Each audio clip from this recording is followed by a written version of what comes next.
aguacero de yuca y té, prefiero una harina de queso blanco y azul una montaña de beso y miel. Oh, oh, oh. Hola. Here's another resource to review the indicative and the subjunctive cluster expressions.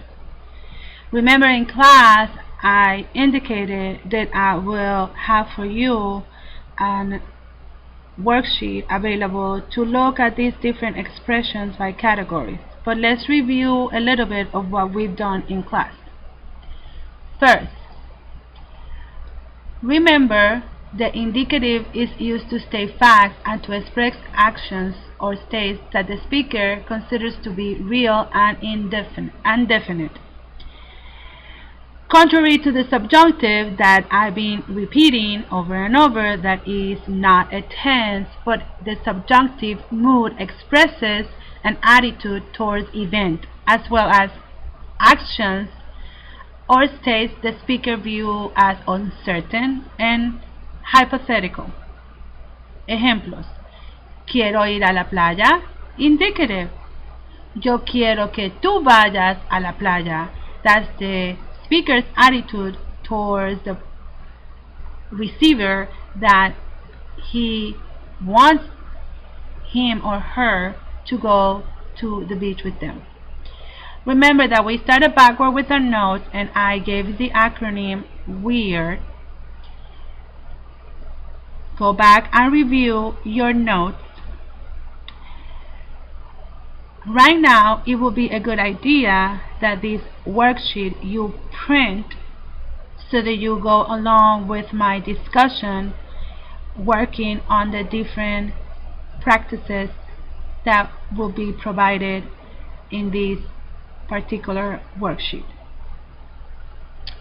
Another item, while you're getting ready with your notes, that we discussed in class is your main clause and subordinate clause.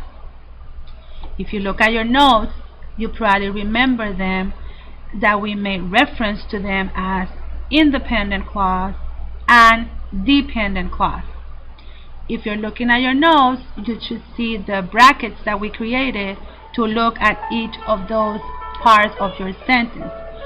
Remember, we are looking at more complex sentences in Spanish, meaning that you now have more resources to develop your writing.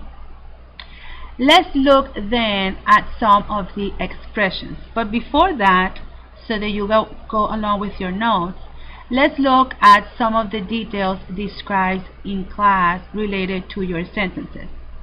You have your main clause or independent clause, then you have your dependent clause or subordinate clause.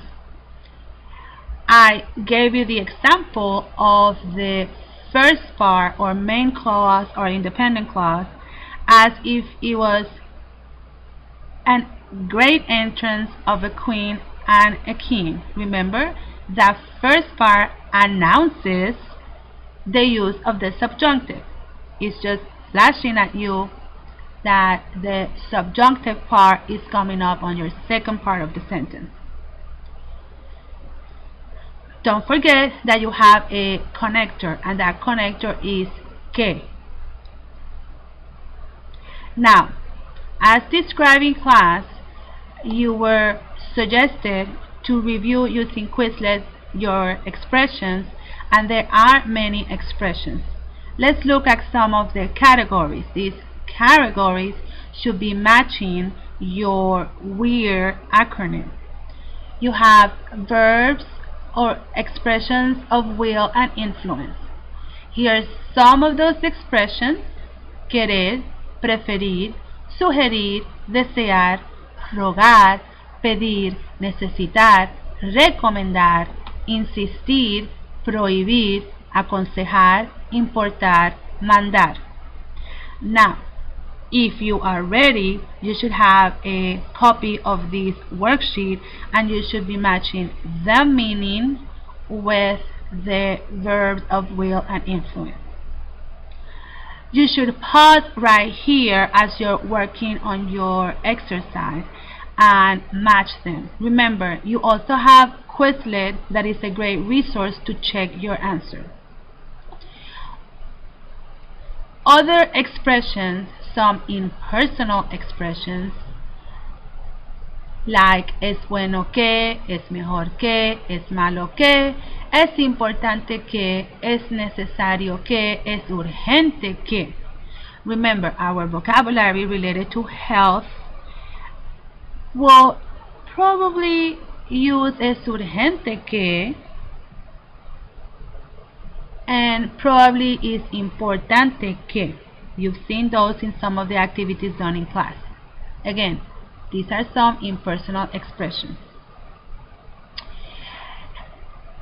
Again, going forward, we'll have verbs of expressions of emotion or expressions of emotion that are part of your WEIR acronym. And you have alegrarse de, esperar, gustar, molestar, sentir, sorprender, temer, tener miedo, es extraño, es una lástima, es ridículo, es terrible, es triste y ojalá que. I'm sure you're tired by now of listening to ojalá que, but hopefully it will be a good reminder of your verbs or expressions of emotion. Now, at this point, you probably completed the first one and continue listening to the recording. I will suggest to pause and then match your words or expressions of emotion with the definitions. I will add letters to your expressions here. That way it will be a little easier to match them. It will be a good idea that you also write the words, and that way you have more practice of the actual verb of emotion.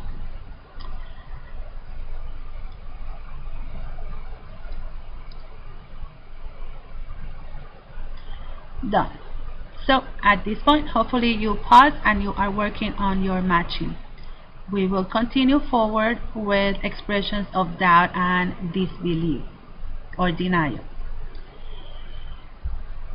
Remember, we mentioned that some of these expressions of doubt can be tricky. So make sure that you're looking at the examples given in class. You have dudar, negar, no es probable, no creer, and if you remember, no creer, we gave several examples on how difficult it could be and how confusing it will be depending on the sentence, that it could be indicative or subjunctive. Now, these are all in the same category. Make sure you match them to your definitions here, and then you remember that these expressions you have to pay more attention. No es cierto, no es posible, no es seguro, no es verdad, es imposible, es improbable. Let's see if we can change the size of this one so you can see them all in one word. Okay? Expression of certainty. Use the indicative, and you see here we have again creer. So you have to pay attention to these expressions. They are confusing and you may want to study them a little further. So going back, this was a quick overview of your indicative, your subjunctive, and expressions. Remember, I've been saying in class, these are some of the expressions because we do have a long list of them. Now, if you scroll down, read where it says ojo. That's giving you some hint, some of these expressions. For example, the infinitive use of the words or expressions of will and influence. There is no change of the subject in the sentence or in the general statement. If you scroll down and you look at your paper, I'm asking you to ojo, or pay attention to this expression of certainty, because you can see them also in the indicative format. Okay, so for the answer key of these assignments, I hope that students will come to class and ask me about it. But if you want immediate feedback, remember these same expressions are posted on Quizlet, and you can go and practice them there as well and check your answers.